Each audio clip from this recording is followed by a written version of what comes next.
너 정체가 뭐야? 내가 안고 있는 그 아이, 대체 누구 핏줄이야? 심장이 발밑으로 쿵 떨어지는 것 같았습니다. 5년 전 대를 잊지 못한다며 며느리에게 모진 소리를 퍼붓고 아들 내외를 한나란시에 떠나보낸 저였습니다. 그런데 그 녀석들의 무덤 앞에서 생전 처음 보는 초라한 여자가 내 죽은 아들의 어린 시절을 쏙 빼닮은 아이를 안고 서 있었죠. 나를 원망하듯 똑바로 쳐다보는 저 여자의 서늘한 눈빛이 오만했던 내 남은 인생을 송두리째 무너뜨릴 줄은 그땐 정말 몰랐습니다. 이바구 시작 전에 구독과 좋아요 부탁드리며 끝까지 함께 해주세요. 검은 정장을 입고 뒷좌석에 기대어 눈을 감자 차가운 빗소리가 차창을 무겁게 때렸습니다. 뼈가 시리도록 비가 내리는 날이었습니다. 벌써 5년입니다. 내 배 아파 낳은 단 하나뿐인 아들과 그 곁에 나란히 묻힌 며느리의 기일이 돌아올 때마다 이 넓고 화려한 저택은 숨이 막히는 거대한 무덤처럼 변해버렸습니다.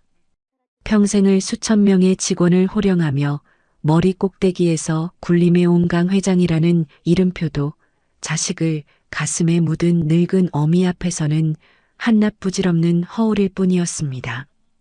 핏줄이 무엇라고 대를 이을 씨앗 하나 보지 못하는 며느리가 그토록 원망스러웠습니다.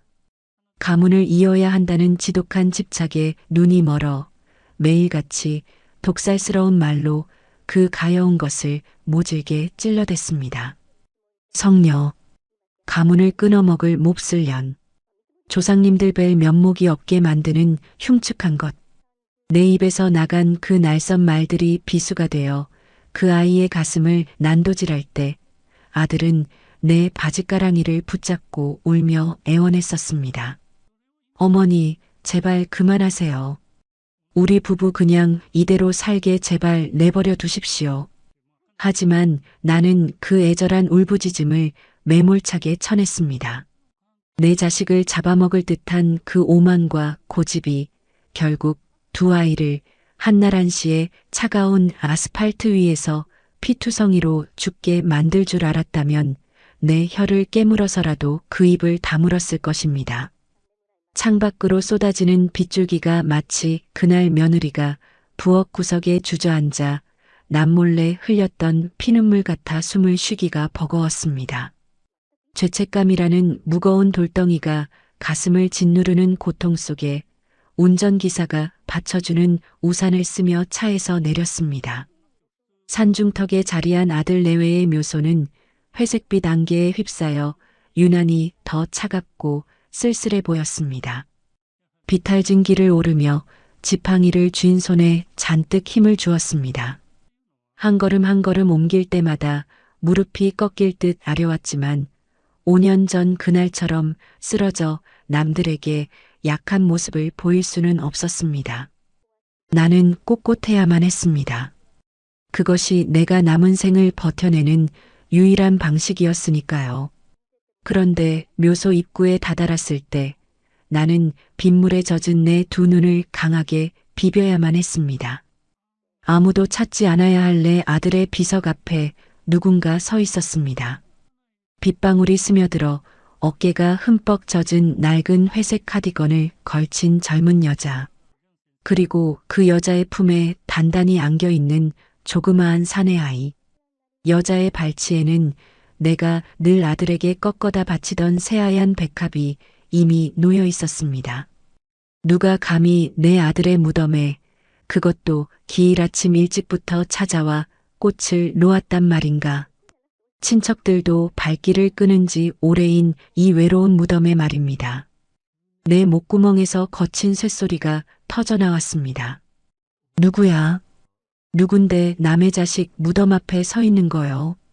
내 호통이 빗소리를 뚫고 울려 퍼지자 여자가 천천히 고개를 돌렸습니다. 화장기 하나 없이 창백하고 수척한 얼굴.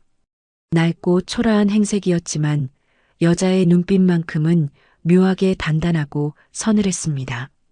마치 나를 오래전부터 알고 있었다는 듯한 그리고 나를 향한 알 수 없는 원망과 짙은 슬픔이 뒤섞인 그 시선에 내 가슴이 철렁 내려앉았습니다. 하지만 내 숨통을 완전히 끊어놓은 것은 그 여자가 아니었습니다. 여자의 가녀린 목을 두 팔로 꼭 끌어안고 있던 사내 아이가 내 목소리에 놀란 듯 어깨 너머로 나를 빤히 바라보았습니다. 그 순간 지팡이를 짚고 버티고 섰던 내 두 다리의 힘이 맥없이 풀려버렸습니다. 진흙바닥으로 지팡이가 둔탁한 소리를 내며 뒹굴었고 나는 비명을 지를 새도 없이 차가운 빗물이 고인 바닥에 그대로 털썩 주저앉고 말았습니다. 이건 도저히 현실일 수가 없는 광경이었습니다. 동그랗고 반듯한 이마, 짙고 숱이 많은 눈썹, 살짝 위로 뻗어 올라간 고집스러운 눈매까지 4살 남짓되어 보이는 그 아이의 얼굴은 40년 전 내 품에서 꼬물거리며 내 가슴을 어루만지던 내 죽은 아들의 어릴 적 모습과 소름이 끼칠 정도로 똑같았습니다. 피가 거꾸로 솟구치고 온몸에 털이 쭈뼛 서는 듯한 끔찍한 전율이 척추를 타고 흘렀습니다. 이것은 헛것이다. 늙고 죄 많은 어미가 자식을 너무 그리워한 나머지 결국 노망이 들어 미쳐버린 것이다.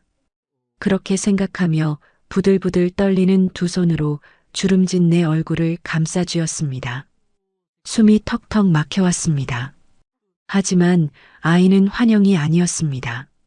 나를 경계하던 아이가 불안한 듯 여자의 품으로 깊숙이 파고들며 제 왼쪽 귓불을 만지작거렸습니다.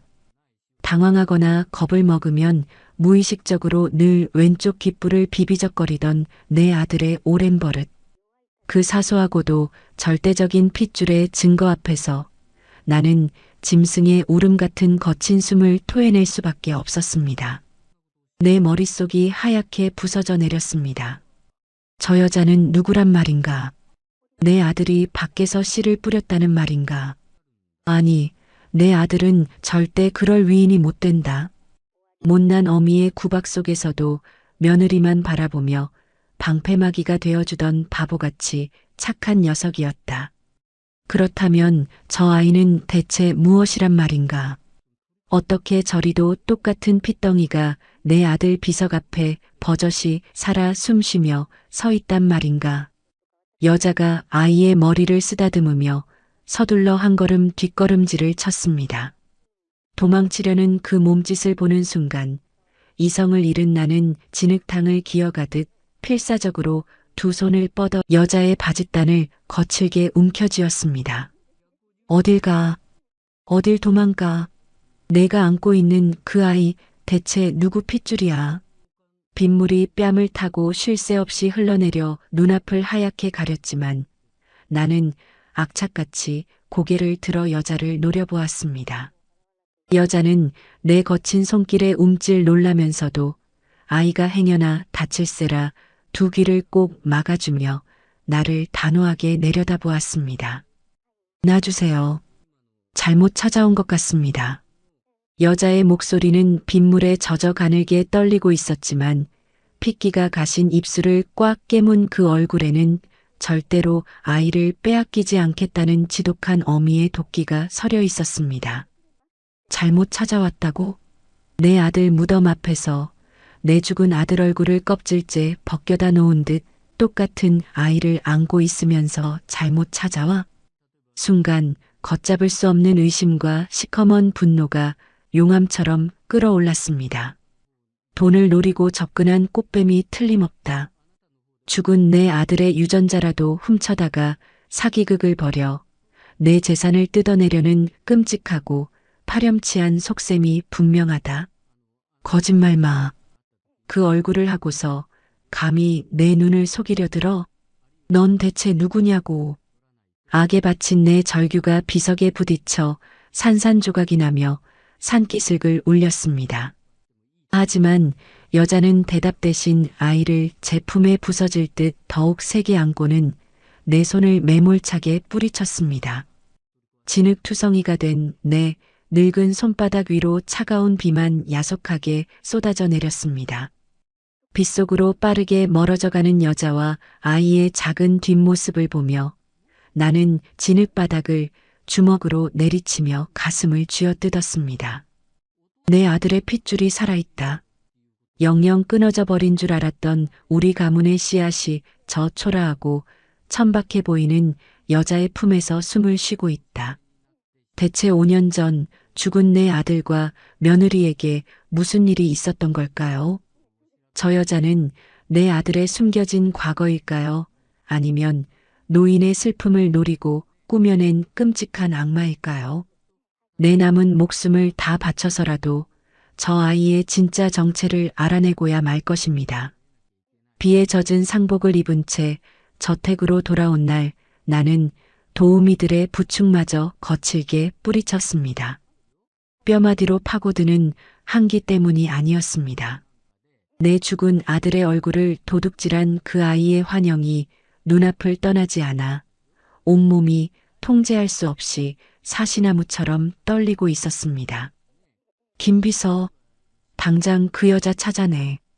무슨 수를 써서라도 내일 아침 내 책상 위에 그년 정체를 가져다 놓으란 말이야. 목에서 피비린내가 날 정도로 소리를 지르고 나서야 나는 서재 소파에 쓰러지듯 누웠습니다. 천장이 빙글빙글 돌았습니다. 핏줄. 우리 가문의 고귀한 핏줄을 족보도 없는 천박한 여자가 훔쳐갔다. 그 생각이 머릿속을 뱀처럼 따리를 틀고 휘감자 며느리를 향했던 과거의 분노가 이제는 그 알 수 없는 여자를 향해 맹렬하게 타오르기 시작했습니다. 틀림없이 내 재산을 노리고 계획적으로 접근한 사기꾼일 것입니다. 아들 녀석이 죽기 전 병원에 남겨두었던 정자라도 훔쳐내서 불법으로 임신을 한 것이 분명했습니다. 그렇지 않고서야 어떻게 그 아이가 내 아들을 그리 똑같이 빼닮을 수 있단 말입니까?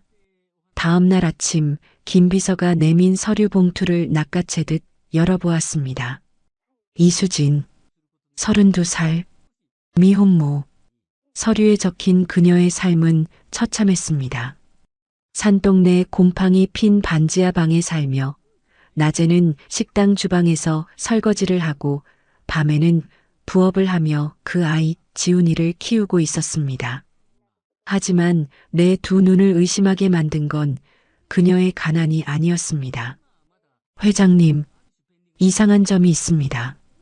이수진 씨는 지난 5년간 단 한 번도 저희 그룹 쪽에 연락을 취하거나 금전을 요구한 기록이 없습니다.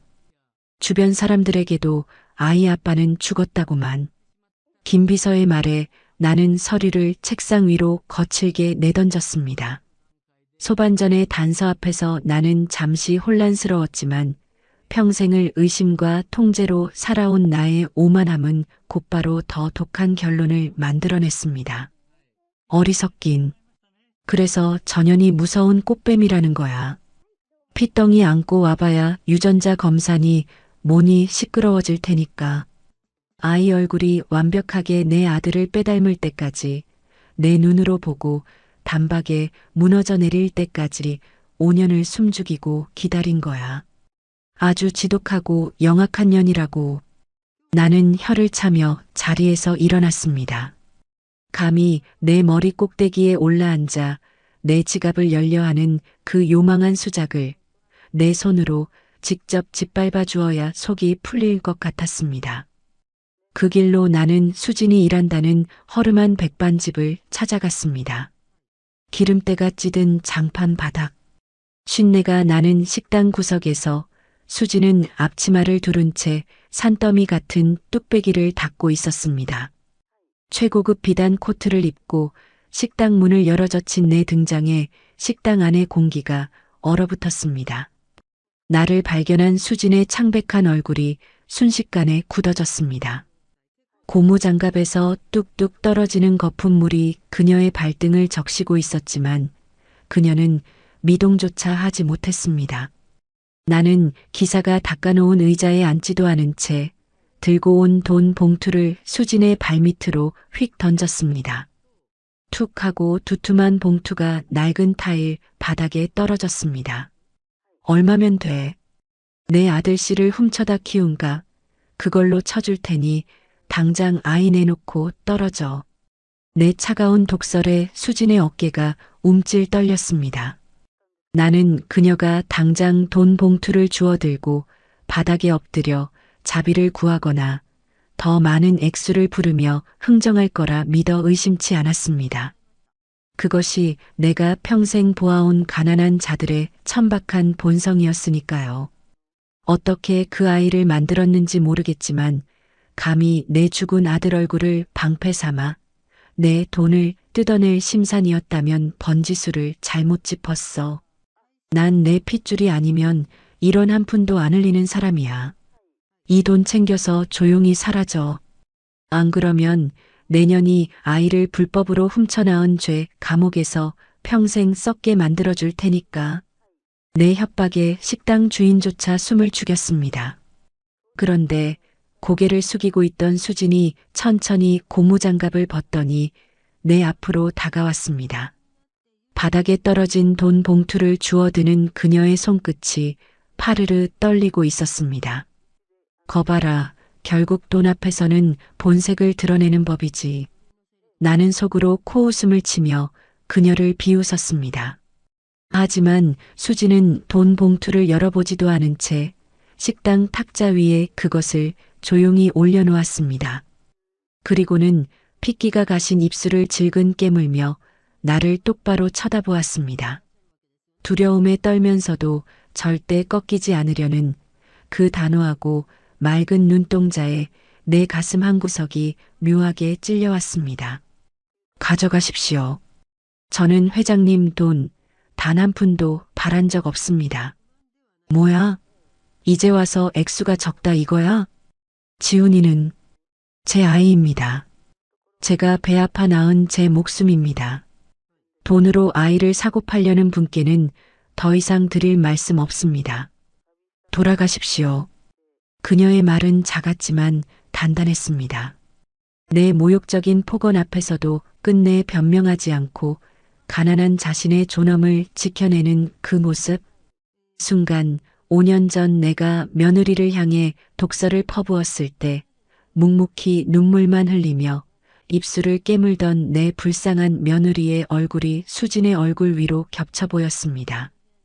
나는 알 수 없는 불안감과 억눌린 분노에 휩싸여 탁자를 주먹으로 내리쳤습니다. 내까짓 게 뭔데 나를 가르치려 들어. 천박한 몸으로 내 가문의 씨를 도둑질한 주제에 어디서 뻣뻣하게 고개를 쳐들어. 내 윽박지름에도 수지는 다시 뒤돌아 개수대 쪽으로 걸어갔습니다. 나의 모든 권력과 돈을 무용지물로 만들어버리는 그녀의 그 단호한 침묵이 나를 미치게 만들었습니다. 결국 나는 분을 이기지 못하고 식당을 빠져나왔습니다. 꽃뱀을 무참히 짓밟아주고 왔으니 속이 시원해야 마땅할 텐데 돌아오는 차 안에서 내내 내 가슴은 천근만근 무거웠습니다. 돈을 바란 적이 없다며 나를 똑바로 쳐다보던 수진의 눈빛, 그리고 나를 향해 웅크리며 제 왼쪽 귓불을 만지작거리던 내 아들을 쏙 빼닮은 그 아이의 얼굴. 왜 마음이 이토록 지옥불에 떨어지는 것 같을까? 만약 그녀의 말이 사실이라면, 만약 그녀가 돈을 바라고 접근한 것이 아니라면, 대체 저 여자는 왜 내 아들의 아이를 낳아 그 지독한 가난 속에서 홀로 키우고 있는 것일까요? 생각이 꼬리를 물수록 내 머릿속은 5년 전 그 지옥 같았던 식당방의 기억으로 나를 강제로 끌고 들어갔습니다. 내가 기어이 외면하려 했던 내 손으로 직접 파묻은 끔찍한 업보의 시간이었습니다. 그날도 밖에는 음산한 비가 내리고 있었습니다. 넓은 다이닝룸, 최고급 도자기에 정성스레 담긴 전복죽을 내오던 며느리의 손끝은 불쌍하리만치 파르르 떨리고 있었습니다. 결혼한 지 3년이 넘도록 아이를 갖지 못한다는 이유로 나는 그 가여운 아이를 사람 취급조차 하지 않았습니다. 식모들 앞에서도 대놓고 면박을 주며 짐승만도 못한 취급을 했지요. 치워. 내년이 끓인 걸 먹고 내 명줄이 길어지겠어? 대도 못 잇는 성녀 주제에 어디서 감히 시어미 밥상에 손을 올려. 내 호통과 함께 허공을 가른 뜨거운 죽그릇이 며느리의 발치에서 요란하게 박살이 났습니다. 하얀 죽이 튀고 날카로운 도자기 파편이 며느리의 얇은 치맛자락을 뚫고 종아리에 박혔습니다.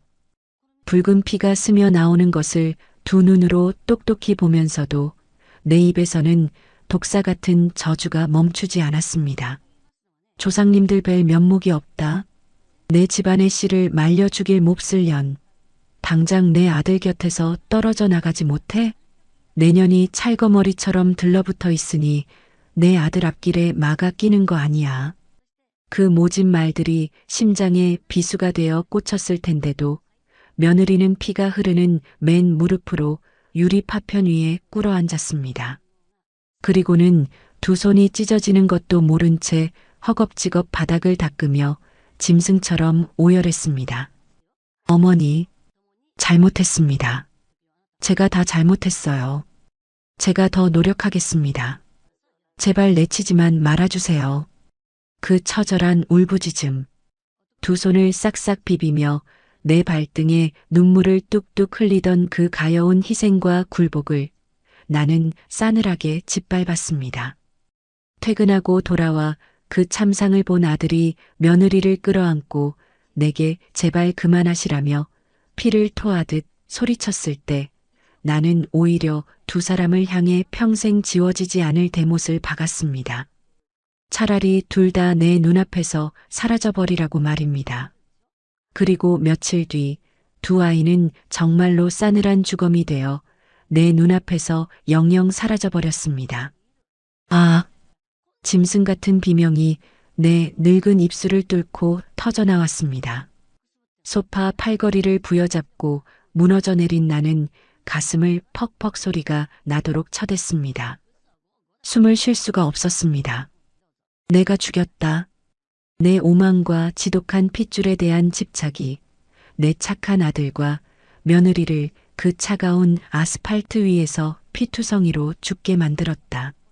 그 죄책감의 구렁텅이에서 허우적대고 있을 때 굳게 닫혀있던 서재문이 열리며 김 비서가 다급한 얼굴로 뛰어들어왔습니다. 그의 손에는 어제 미처 다 파악하지 못했다던 수진의 추가 뒷조사 서류가 들려 있었습니다. 회장님, 이수진 씨에 대해 누락된 사실이 있었습니다. 이 여자, 지난 5년간 그냥 숨어 산 게 아니었습니다. 김 비서의 떨리는 목소리에 나는 간신히 고개를 들었습니다. 눈물이 범벅된 내 얼굴을 보며 흠칫 놀란 김 비서가 마른 침을 삼키며 서류를 내밀었습니다.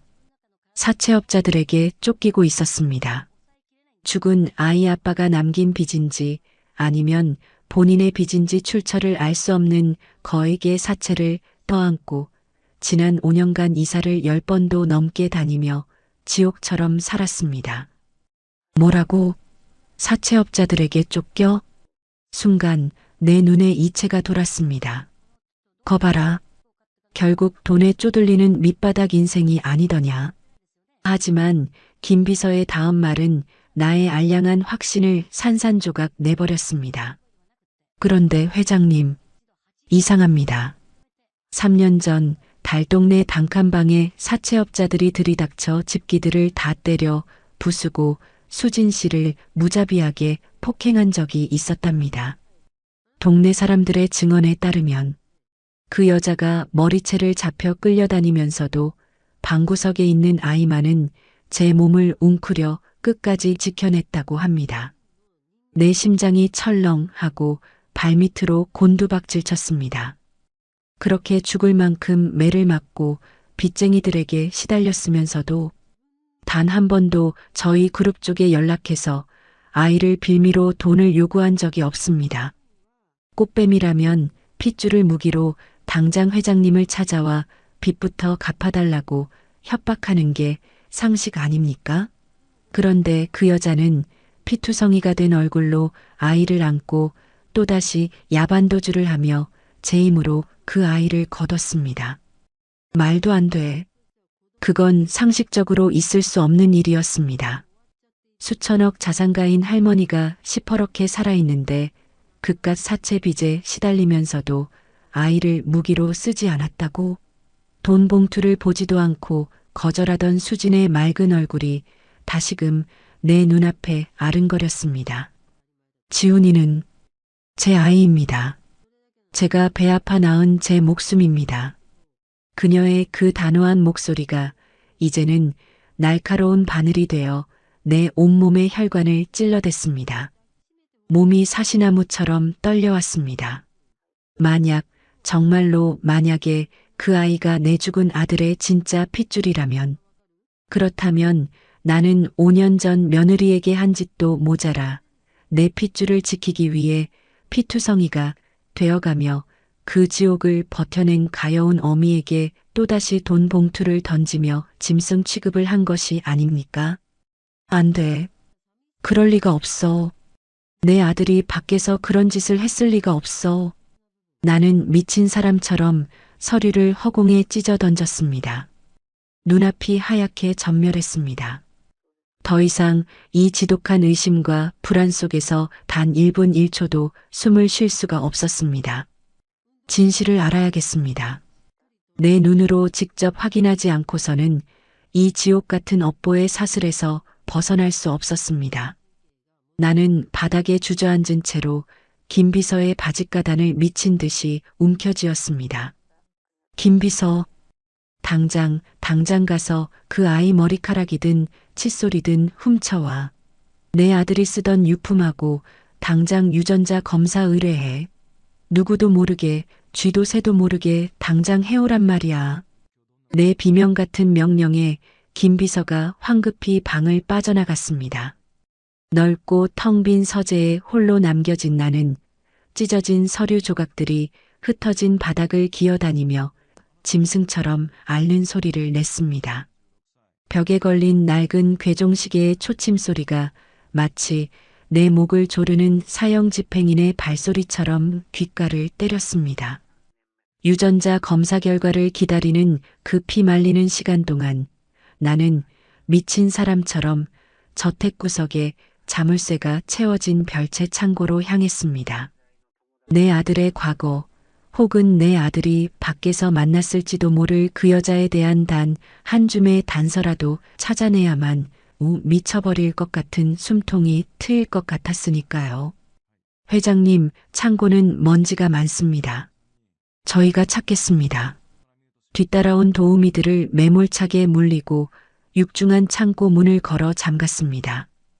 퀴퀴하고 서늘한 공기가 폐부를 찌르자 5년 전 아들 내외가 죽고 난 뒤 꼴도 보기 싫다며 거칠게 쓸어다 처박아 둔 유품 박스들이 산더미처럼 쌓여 있는 것이 보였습니다. 나는 떨리는 두 손으로 박스에 붙은 청테이프를 미친 듯이 뜯어냈습니다. 손톱이 부러지고 손끝에서 붉은 피가 배어 나왔지만 통증조차 느껴지지 않았습니다. 내 아들의 다이어리, 낡은 수첩, 지갑. 혹시라도 다른 여자의 사진이나 흔적이 남아있지 않을까 서류 더미를 파헤치는 내 모습은 흡사 무덤을 파헤치는 야차와도 같았을 것입니다. 하지만 아들의 유품 속에는 그 어떤 여자의 흔적도 없었습니다. 오직 아내를 향한 사랑과 어머니인 나를 향한 버거운 두려움만이 행간에 묻어 있을 뿐이었습니다. 허탈감에 무릎이 꺾이려던 찰나 구석에 처박힌 자그마한 상자 하나가 내 시선을 딸이 틀듯 붙잡았습니다. 그것은 생전 며느리가 제 목숨처럼 품고 다니던 낡은 반지꼬리였습니다. 가문을 잊지 못하는 쓸모없는 년이라며 내가 매몰차게 뺨을 올려붙일 때마다 그 가여운 아이는 저 반지꼬리를 끌어안고 구석에서 소리 죽여 울곤 했었지요. 떨리는 손으로 반지꼬리 뚜껑을 열었습니다. 엉켜있는 실타래와 바늘들을 걷어내자 바닥면이 미세하게 들떠있는 것이 보였습니다. 이중으로 된 비밀 공간. 숨을 헐떡이며 그 얇은 나무 판자를 뜯어내는 순간 그 안에서 곱게 접힌 서류 봉투와 손때가 까맣게 탄 작은 일기장 하나가 툭 떨어졌습니다. 바닥에 주저앉은 채 서류 봉투를 열어젖힌 내 두 눈이 튀어나올 듯 커졌습니다. 가장 먼저 눈에 들어온 굵은 궁서체의 제목. 대리모 약정서. 머리를 커다란 망치로 얻어맞은 듯 귓가에서 이명소리가 미친 듯이 울려 퍼졌습니다. 대리모, 내 며느리가, 그 미련하고 착해 빠진 아이가 대리모를 들였다고? 사시나무 떨듯 떨리는 손으로 서류의 다음 줄을 읽어내려갔습니다. 의뢰인 강민우, 윤지수, 대리모 이수진. 식당에서 앞치마를 두른 채 내 돈 봉투를 거절하던 그 단단하고 서늘한 여자의 이름이 내 아들 부부의 이름 옆에 선명하게 붉은 인주와 함께 찍혀 있었습니다. 그 순간 핏기가 가신 내 입술에서 짐승의 앓는 소리 같은 비명이 새어나왔습니다. 아들이 밖에서 바람을 피운 것이 아니었습니다. 나를 속이려 든 꽃뱀도 아니었습니다. 그것은 내 지독한 핍박과 학대를 견디다 못한 내 불쌍한 아들과 며느리가 어머니의 그 끔찍한 핏줄 집착을 채워주기 위해 마지막으로 선택했던 피눈물 나는 동아줄이었습니다. 숨이 턱턱 막혀오는 고통 속에서 나는 며느리의 낡은 일기장을 펼쳤습니다. 눈물이 툭툭 떨어져 번진 글씨들이 마치 5년 전 죽은 며느리가 살아서 내게 말을 거는 듯 생생하게 눈앞에 날아와 꽂혔습니다. 어머니의 매질보다 대가 끊겨 집안에서 쫓겨나는 것이 더 두렵습니다. 하늘이 저주한 제 몸을 대신해 착한 수진 씨가 우리 부부의 생명을 대신 품어주기로 했습니다. 이 아이만 무사히 태어나준다면 저는 어머니 손에 맞아 죽어도 더 이상 여한이 없습니다. 가슴을 쥐어뜯었습니다. 내가 그 아이들을 벼랑 끝으로 등 떠밀었던 것입니다. 일기장을 넘기는 내 손가락이 경련을 일으키며 뒤틀렸습니다. 일기장의 마지막 페이지, 아들 부부가 교통사고로 세상을 떠나던 바로 그날 아침에 쓰인 글씨가 나타났습니다. 수진 씨에게 남편과 함께 장금을 치르러 가는 길입니다. 조금만 더 기다리면 우리 아기를 따뜻하게 품에 안을 수 있습니다. 수진 씨에게 평생 은혜를 갚으며 살겠습니다. 그 페이지를 끝으로 일기장은 영원히 멈춰 있었습니다. 세상이 거꾸로 뒤집히는 것 같았습니다. 사고 당일 두 아이는 도망치려던 것이 아니라 수진과 뱃속의 핏줄을 보러 가던 길이었던 것입니다. 퍼즐이, 그 잔혹하고 슬픈 운명의 퍼즐이 완벽하게 맞춰졌습니다. 의뢰인인 아들 부부가 사고로 죽어버렸습니다. 대리모였던 수진은 장금은커녕 병원비조차 받지 못했을 것입니다. 게다가 사채업자들에게 쫓기는 절망적인 상황이었습니다. 보통의 여자라면, 아니 돈을 노린 여자였다면 당연히 태어나자마자 고아원에 버렸을 것입니다. 하지만 수진은 그러지 않았습니다. 피 한 방울 섞이지 않은 남의 핏덩이를 제 배 아파 낳아 그 혹독한 매질과 가난을 온몸으로 견뎌내며 5년이라는 세월 동안 기어이 내 손자를 길러냈던 것입니다. 지훈이는 제 아이입니다.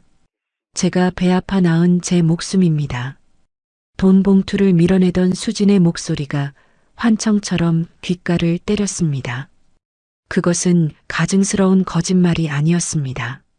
10달을 제 뱃속에 품고 세상의 온갖 모진 비바람을 맨몸으로 막아내며 키워낸 진짜 어미의 처절한 절규였습니다. 그런 숭고하고 성스러운 희생 앞에 나는 며칠 전 무슨 짓을 저질렀단 말입니까?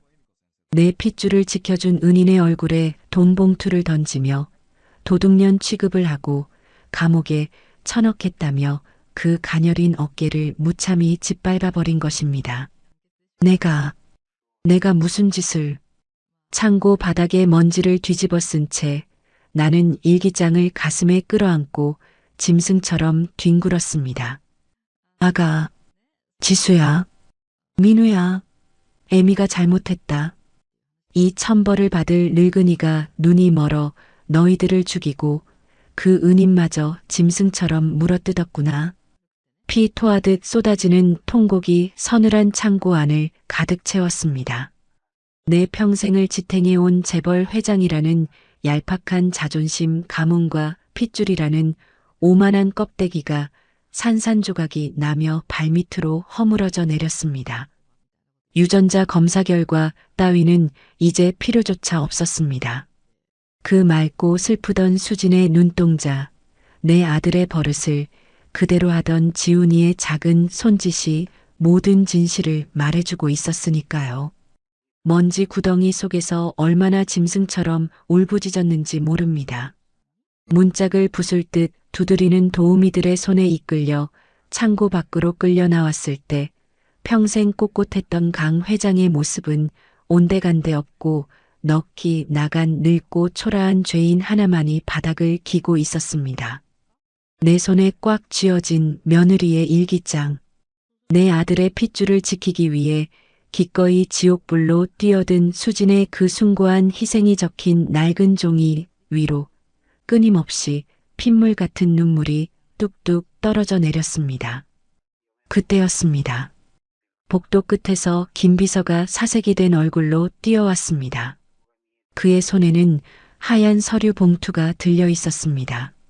내가 미친 사람처럼 윽박질러 지시했던 내 아들의 유품과 지훈이의 머리카락을 대조한 유전자 검사 결과지였습니다. 회장님, 결과가 나왔습니다. 김비서의 목소리는 형편없이 떨리고 있었습니다.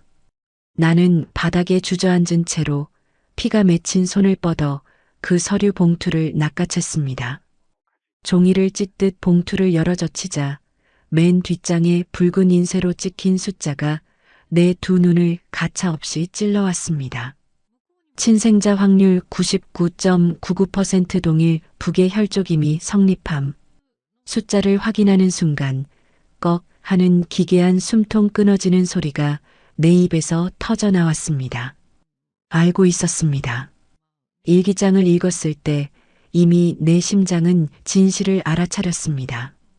하지만 이렇게 과학적인 활자로 내 아들의 씨앗임이, 내 가문의 핏줄임이 명백하게 증명되는 것을 두 눈으로 확인하자 억장이 무너져 내렸습니다.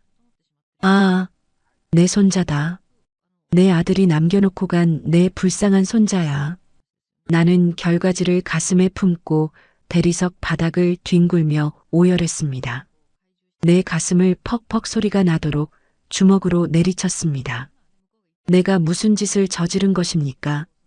죽은 아들이 피눈물을 흘리며 점지해준 내 핏줄을 천사 같은 은인이 제 목숨을 걸고 사채업자들의 몽둥이 찜질을 벗겨가며 지켜낸 그 귀한 아이를 나는 돈 냄새를 맡고 찾아온 꽃뱀이라며 면상에 돈 봉투를 집어 던졌습니다. 불법으로 남의 씨를 도둑질한 년이라며 감옥에 처넣겠다고 협박을 했습니다. 너, 내가 안고 있는 그 아이 대체 누구 핏줄이야? 거짓말 마. 그 얼굴을 하고서 감히 내 눈을 속이려 들어? 며칠 전 묘지에서 식당에서 내가 내뱉었던 그 악마 같은 폭언들이 날카로운 창이 되어 내 심장을 수백 번 수천 번 난도질했습니다. 혀를 깨물고 죽어버리고 싶었습니다. 이 더럽고 잔인한 늙은이가 감히 무슨 낯짝으로 살아서 숨을 쉰단 말입니까? 숨이 넘어가듯 통곡하던 나는 품에 안고 있던 며느리의 일기장을 다시 펼쳤습니다. 눈물에 짓무른 눈으로 마지막 페이지의 구석을 보았을 때 나는 다시 한번 숨을 멈춰야 했습니다. 그곳에는 죽은 내 아들의 반듯한 글씨체로 이렇게 적혀 있었습니다. 수진 씨의 뱃속에서 우리 아기가 자라고 있다. 아들이면 지혜롭고 공로를 세우라는 뜻으로 지훈이라 부르고 딸이면 지훈이었습니다. 식당에서 수진이 내 눈을 똑바로 쳐다보며 말했던 그 아이의 이름. 지훈이는 제 아이입니다. 제가 배 아파 낳은 제 목숨입니다. 수지는 단 한 푼의 돈도 받지 못하고 쫓겨다니는 처절한 지옥 속에서도 죽은 내 아들 부부가 그토록 원했던 그 아이의 이름조차 바꾸지 않았던 것입니다. 부모가 남긴 단 하나의 흔적인 그 이름을 5년 동안 가슴에 품고 행여나 내 가문의 핏줄이 상할세라 제 몸이 부서져라 막아내며 키워온 것입니다. 인간이 어떻게 이토록 티 없이 맑고 숭고할 수 있단 말입니까? 그리고 나는 어떻게 이토록 한없이 악랄하고 천박할 수 있단 말입니까? 나는 수백억의 재산을 움켜쥐고도 내 핏줄을 지키지 못해 아들과 며느리를 죽음으로 몰아넣었는데 저 가난한 여자는 땡전 한 푼 없이 맨몸으로 내 가문의 핏줄을 찬란하게 지켜냈습니다. 그 길로 나는 미친 듯이 저택을 뛰쳐나왔습니다. 검은 코트 하나만 걸친 채 기사가 모는 차 뒷좌석에 틀어박혀 수진이 산다는 달동네로 향했습니다. 차창 밖으로 으스름한 저녁놀이 치고 있었습니다. 화려한 도심을 지나 차가 점점 가파르고 비좁은 산동네 골목으로 접어들자 길가에 버려진 연탄재와 코를 찌르는 하수구 냄새가 차 안으로 밀려들어 왔습니다. 최고급 세단이 더 이상 올라갈 수 없는 가파른 언덕길. 나는 기사를 물리고 홀로 차에서 내렸습니다. 지팡이를 짚고 굽은 허리로 가파른 계단을 한 걸음 오르기 시작했습니다. 무릎이 끊어질 듯 아파왔고 숨이 턱 밑까지 차올랐지만 나는 멈출 수 없었습니다. 아니, 차라리 이 뾰족한 시멘트 계단에 무릎이 다 까져 피가 철철 나기를 바랐습니다. 그것이라도 해야 이 지독한 죄책감이 아주 조금이라도 덜어질 것 같았으니까요. 골목 끝, 가로등 불빛조차 닿지 않는 허름한 반지하 쇳방 앞. 나는 숨을 죽이고 녹슨 쇠창살이 쳐진 작은 창문 곁으로 다가갔습니다. 차가운 벽돌담에 몸을 숨기고 창문 틈새로 흘러나오는 희미한 백열등 불빛을 훔쳐보았습니다. 그곳에 내 세상의 전부가 된 두 사람이 있었습니다. 벽지가 곰팡이로 시커멓게 얼룩진 좁은 방 안. 식당 일을 마치고 돌아온 수진이 지친 몸을 뉘지도 못한 채 낡은 밥상에 앉아 몽당 연필로 가계부를 적고 있었습니다.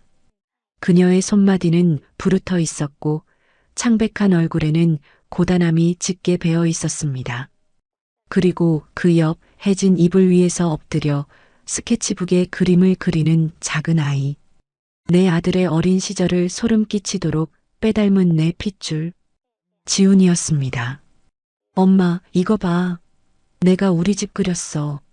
지훈이가 해맑게 웃으며 스케치북을 들어 올렸습니다. 삐뚤빼뚤한 크레파스 그림 속에는 커다란 하트 안에 활짝 웃고 있는 여자와 아이의 모습이 그려져 있었습니다. 아이고, 우리 지훈이 그림도 참 잘 그리네. 그런데 아빠는 어디 있어? 수진이 가계부를 덮고 아이의 머리를 쓰다듬으며 다정하게 물었습니다.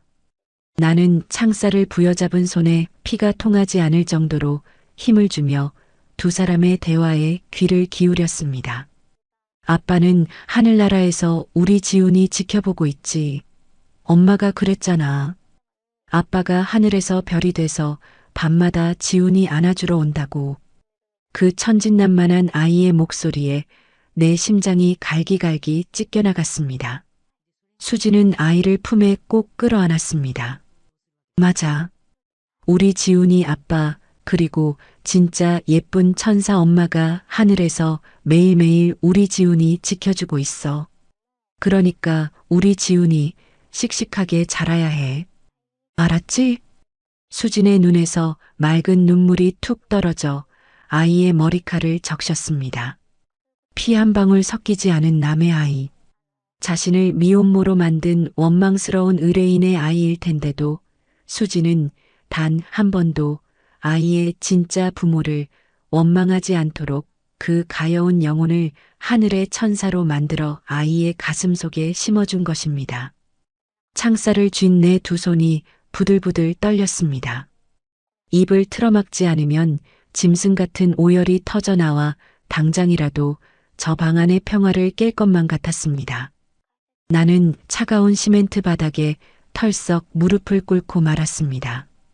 내 수천억의 돈과 권력이 저 곰팡이 핀 단칸방의 따뜻한 온기 앞에서 한낱 휴지 조각보다 못하게 느껴졌습니다.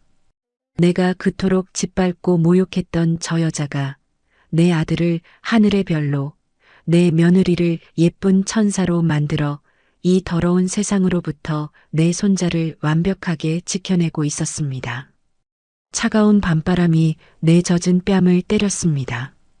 반지하 창문에서 새어나오는 따뜻한 웃음소리를 들으며 나는 시멘트 바닥에 머리를 짓지으며 눈물을 삼켰습니다.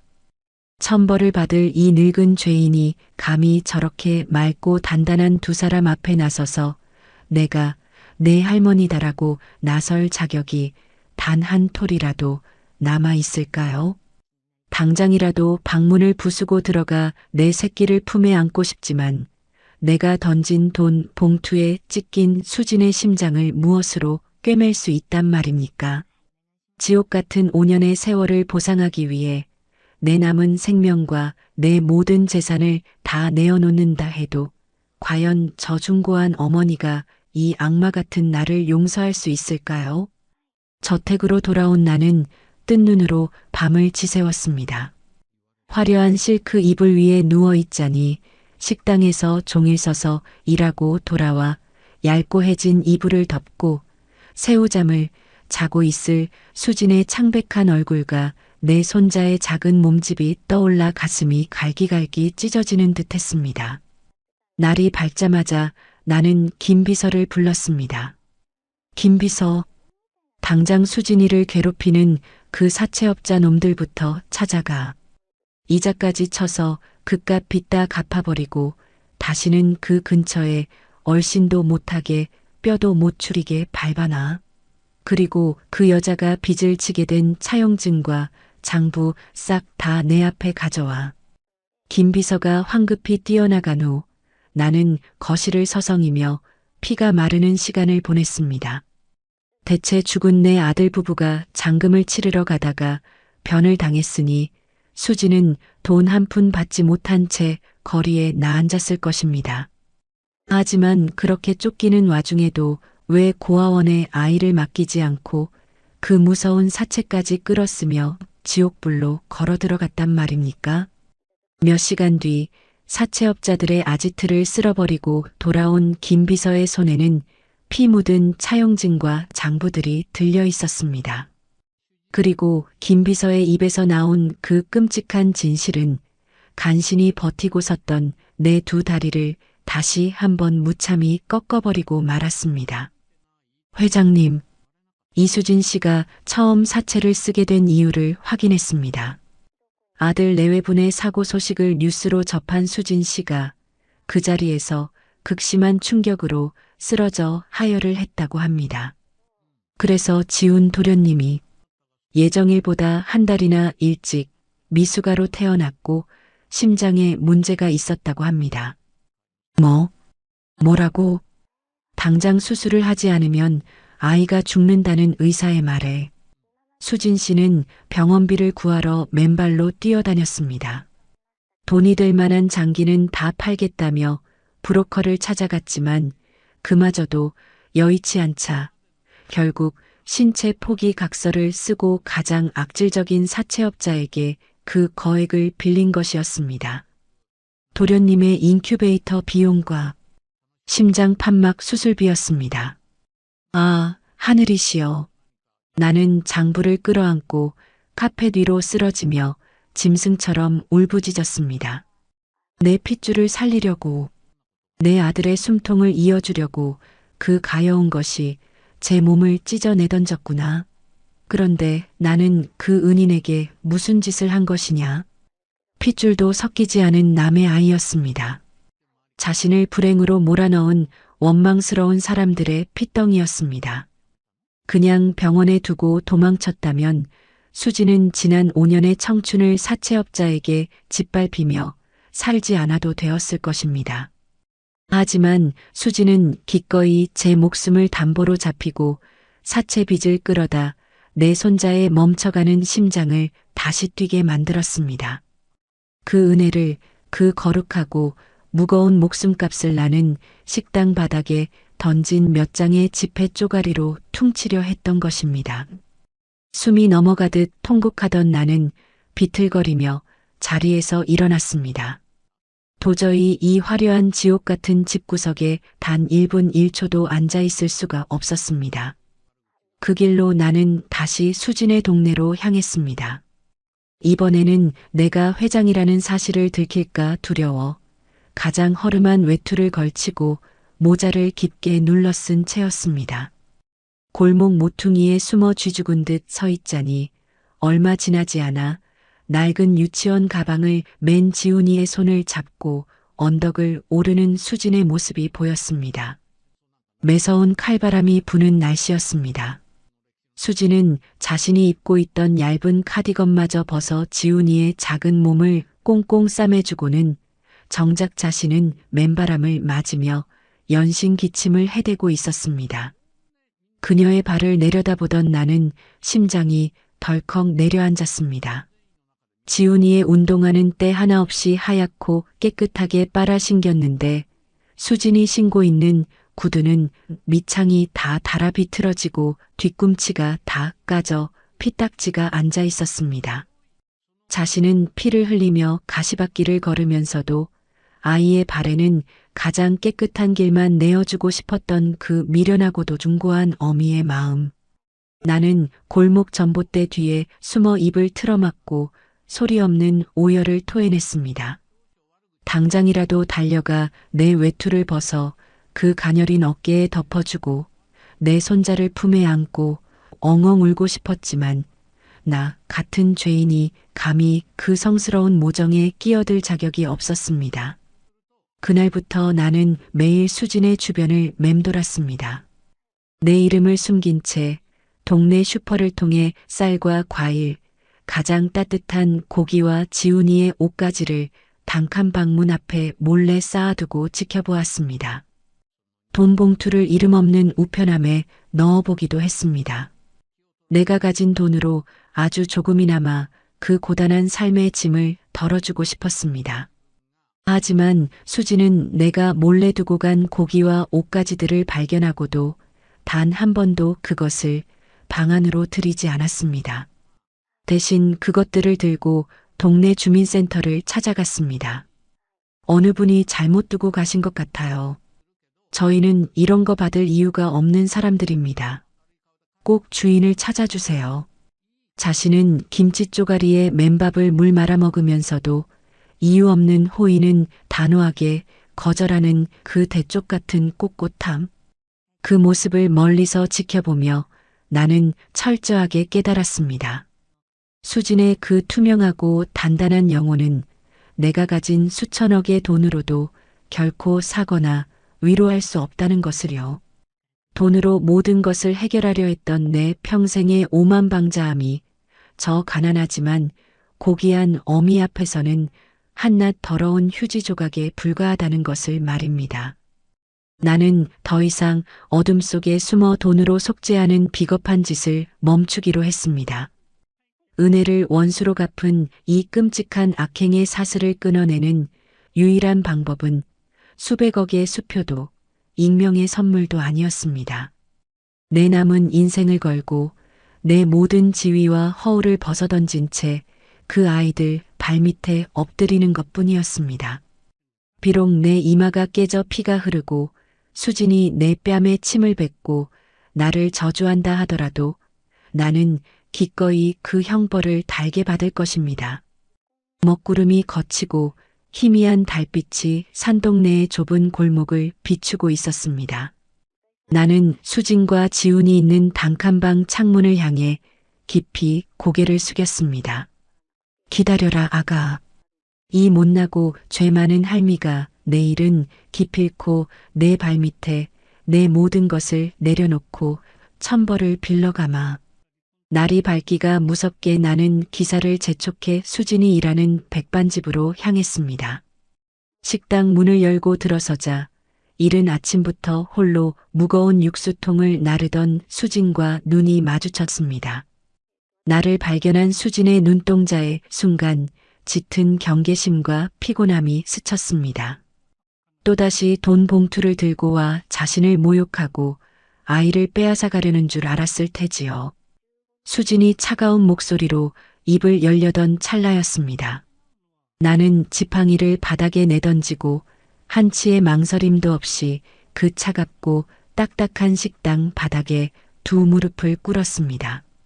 쿵 하는 둔탁한 소리와 함께 늙은 무릎뼈가 부서질 듯한 고통이 밀려왔지만 내 가슴을 짓누르던 죄책감의 무게에 비하면 아무것도 아니었습니다. 순식간에 벌어진 일에 식당 안의 공기가 얼어붙었습니다. 수지는 들고 있던 행주를 떨어뜨린 채 겁에 질린 얼굴로 한 걸음 뒷걸음질을 쳤습니다. 이게 무슨 짓이십니까? 당장 일어나십시오. 수진아, 내가 잘못했다. 이 미련하고 악마 같은 늙은이가 천벌을 받을 짓을 했어. 내 입에서 터져나온 쇳소리 같은 통곡에 수진의 어깨가 움찔 굳어졌습니다. 나는 떨리는 품속에서 어젯밤 밤새도록 내 눈물로 적셨던 며느리의 낡은 일기장을 꺼내어 두 손으로 받쳐들었습니다. 지수 일기장을 보았다. 우리 불쌍한 며느리가 남긴 글을. 내 아들이 남긴 마지막 당부를 다 보았어. 내가 내 핏줄을 지키기 위해 무슨 짓을 겪었는지, 그 지옥 같은 사채업자들 밑에서 어떻게 내 새끼의 심장을 살려냈는지. 이 눈이 먼 죄인이 이제야 다 알게 되었어. 일기장을 보는 순간 수진의 두 눈이 커다랗게 흔들렸습니다. 5년 동안 가슴 깊숙한 곳에 꽁꽁 묻어두었던 누구에게도 말하지 못하고 홀로 감내해야 했던 그 끔찍한 진실을 누군가 알아주었다는 충격.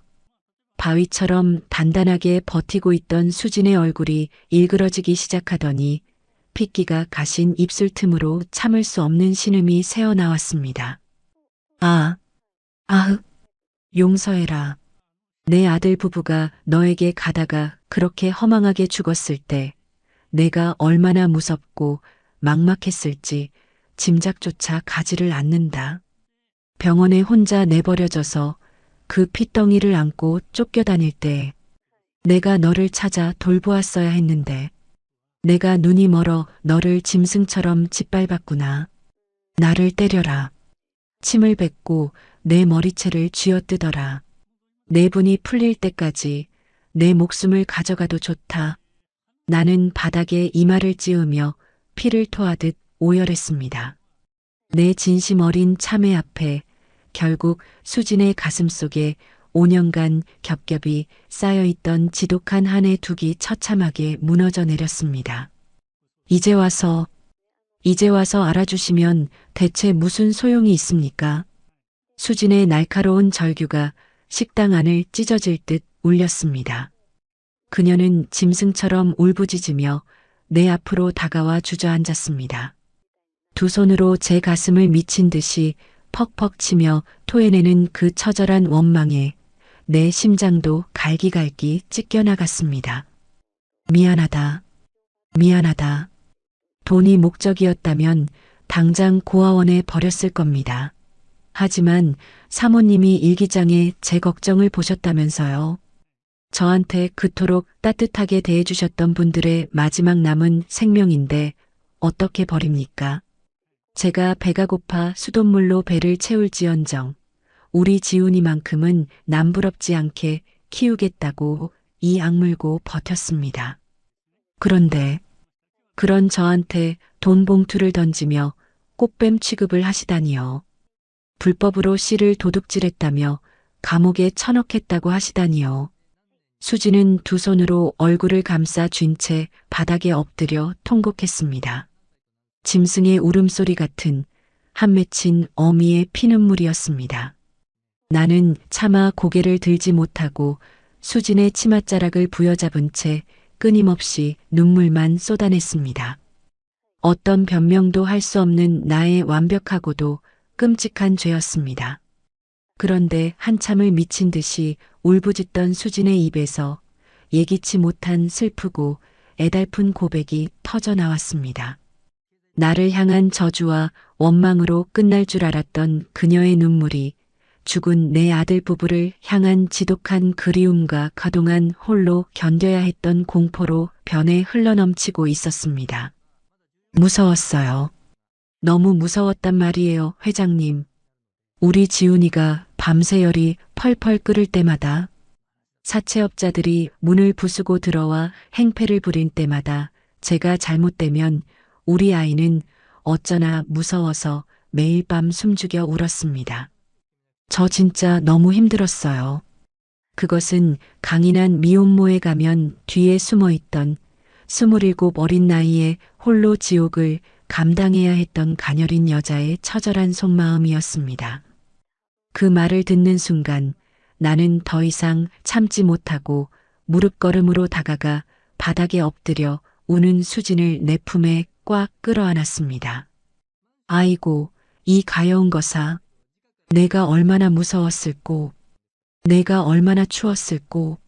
수진은 처음에는 내 품에서 벗어나려 발버둥을 쳤지만 나는 핏줄이 터지도록 그녀의 어깨를 으스러지게 안고 놔주지 않았습니다. 내 젖은 뺨을 그녀의 젖은 뺨에 비비며 5년간 그녀가 받았을 상처를 모두 내 눈물로 씻어내겠다는 듯이 울부짖었습니다. 내가 잘못 살았다. 돈이 최고인 줄 알고 핏줄이 최고인 줄 알고 오만하게 남을 짓밟고 살았던 이 늙은이를 제발 용서해 다오. 내가 아니었다면 내 아들의 흔적은 이 세상에서 영영 사라졌을 것이다. 피 한 방울 안 섞인 너만이 진짜 내 가문을 지키고 내 새끼를 품어준 유일한 은인이다. 내 진심 어린 눈물과 품속의 온기가 전해졌을까요? 나를 밀어내던 수진의 저항이 서서히 잦아들더니 어느새 내 어깨에 얼굴을 묻고는 어린아이처럼 소리내어 엉엉 울기 시작했습니다.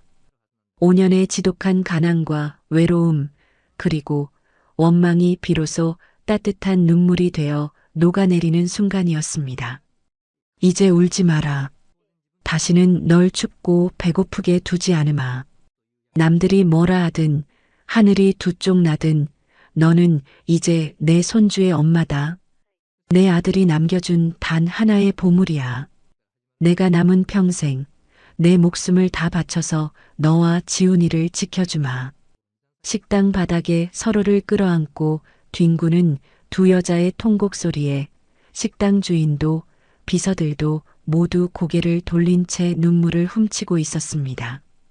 바깥에는 어느새 먹구름이 걷히고 따사로운 아침 햇살이 창문을 넘어와 수진과 나의 등을 포근하게 감싸안고 있었습니다. 그토록 차갑고 시렸던 길고 긴 5년의 겨울이 비로소 끝나는 것 같았습니다. 내 어깨를 적시는 수진의 뜨거운 눈물을 느끼며 나는 죽은 내 아들과 며느리에게 마음속으로 깊은 감사의 기도를 올렸습니다. 수진이가 지훈이의 손을 잡고 이 어둡고 적막했던 저택으로 들어오던 날 나는 비로소 5년 만에 내 집에 진짜 사람 사는 온기가 도는 것을 느낄 수 있었습니다. 수진이 저택에 들어온 지 얼마 되지 않았을 무렵이었습니다. 어떻게 귀신같이 냄새를 맡았는지 내 죽은 아들의 장례식장에는 코빼기도 비치지 않던 친척 놈들이 벌떼처럼 거실로 몰려들었습니다. 내 재산이 탐나 호시탐탐 내 죽을 날만 기다리던 시동생과 조카놈들이었죠. 그들은 거실 소파에 앉아 나를 위해 따뜻한 생강차를 내어오는 수진을 위아래로 훑어보며 천박한 독서를 쏟아냈습니다. 형수님, 노망이 드신 게 아니라면 어떻게 이러실 수가 있습니까? 아무리 지훈이가 민우 핏줄이라지만 돈 받고 애 낳아준 대리모를 안방에 들이다니요. 저런 근본도 없는 여자가 우리 가문 재산이라도 가로채면 어쩌시려고 그럽니까? 애만 뺏고 저 여자는 당장 내쫓으셔야지요. 그 악독한 말에 쟁반을 들고 있던 수진의 손끝이 파르르 떨렸습니다. 과거의 나라면 아마 그들의 말에 동조하여 수진을 짐승처럼 쫓아냈을지도 모릅니다. 하지만 지금의 나는 달랐습니다.